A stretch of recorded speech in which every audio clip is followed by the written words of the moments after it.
ವೇಣುಗೋಪಾಲ ಸ್ವಾಮಿ ಅಮ್ಮನಲ್ಲೂರು. So ಅದು ಸುಮಾರು ಒಂದು 4-5 ವರ್ಷದಿಂದ ಹಿಂಗೆ ಗೋಪುರ ಅದು ಅದೆಲ್ಲ ಪ್ರಾಬ್ಲಮ್ ಇತ್ತು, ಪೆಂಡಿಂಗ್ ಇತ್ತು. ಸೊ ನಮ್ಗೆ ವೇಣುಗೋಪಾಲ ಅಂತೇಳಿ ನಮ್ಮ ದೇವರಾಜ್ ಸಾರು ಪರಿಚಯ ಮಾಡಿಕೊಟ್ರು. ಸಾರ್ ಹತ್ರ ಕೇಳಿದಾಗ ಅವ್ರನ್ನ ಪರಿಚಯ ಮಾಡಿಕೊಟ್ರು. ಅವರು ಸ್ವಲ್ಪ ನಂದು ಮೊದಲನೇ ಕಂತಾಗಿ ಇವತ್ತೊಂದು 10 ಲಕ್ಷ ರೂಪಾಯಿ ಕೊಟ್ಟಿದ್ದಾರೆ. ಸಂಪೂರ್ಣವಾಗಿ ನಾನೇ ಎಲ್ಲ ಕೊಡ್ತೀನಿ ಅಂತ ಭರವಸೆ ಕೊಟ್ಟಿದ್ದಾರೆ.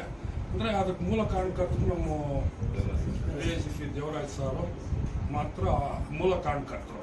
ಅಂದರೆ ಅವ್ರನ್ನ ಪರಿಚಯ ಮಾಡಿಕೊಟ್ಟು ಅವ್ರನ್ನ ತಂದು ಎಲ್ಲ ಮಾಡಿ ನಮಗೆ ಒಂದು ದೇವಸ್ಥಾನಕ್ಕೆ ಅನುಕೂಲ ಮಾಡಿಕೊಟ್ಟಿದ್ದಾರೆ. ನಮ್ಮ ಅಮ್ಮನಲ್ಲೂರು ವೇಣುಗೋಪಾಲ ಸ್ವಾಮಿಗೆ ಅವ್ರಿಗೆ ದೇವ್ರು ಒಳ್ಳೇದು ಮಾಡಲಿ, ಅವ್ರ ಕುಟುಂಬಕ್ಕೆ ಒಳ್ಳೇದು ಮಾಡಲಿ, ನಮ್ಮ ದೇವರಾಜ್ ಸಾರ್ಗೂ ಕುಟುಂಬಕ್ಕೆ ಒಳ್ಳೇದು ಮಾಡಲಿ ಅಂತ ಹೇಳ್ತಾ ನಾನು 4 ಮಾತು ಮುಗಿಸ್ತೀನಿ.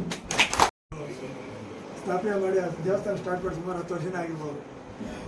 ಸುಮಾರು ಸಮಸ್ಯೆಯಿಂದ ಕಲ್ಲಿನ ದೇವಸ್ಥಾನ ಆಗಿರೋದ್ರಿಂದ ತುಂಬ ಲೇಟ್ ಆಯಿತು.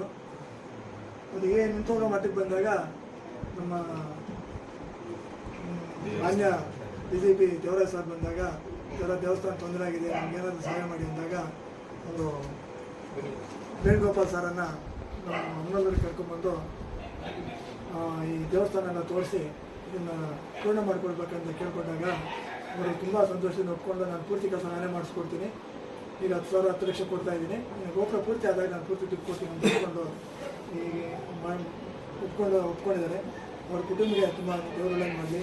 ಅವರು ನಮ್ಮನ್ನು ಪರಿಚಯ ಮಾಡಿಕೊಟ್ಟು ಈ ಅಮ್ಮನಲ್ಲೂರು ದೇವಸ್ಥಾನ ಪೂರ್ಣಿ ಮಾಡ್ತಕ್ಕಂಥ ನಮ್ಮ ದೇವರಾಜ್ ಸರ್ ಕೂಡ ಒಳ್ಳೆಯದಾಗಲಿ ಅಂತ ಎಲ್ಲ ಪರವಾಗಿ ನಾನು ದೇವರಲ್ಲಿ ಪ್ರಾರ್ಥನೆ ಮಾಡ್ತೀನಿ.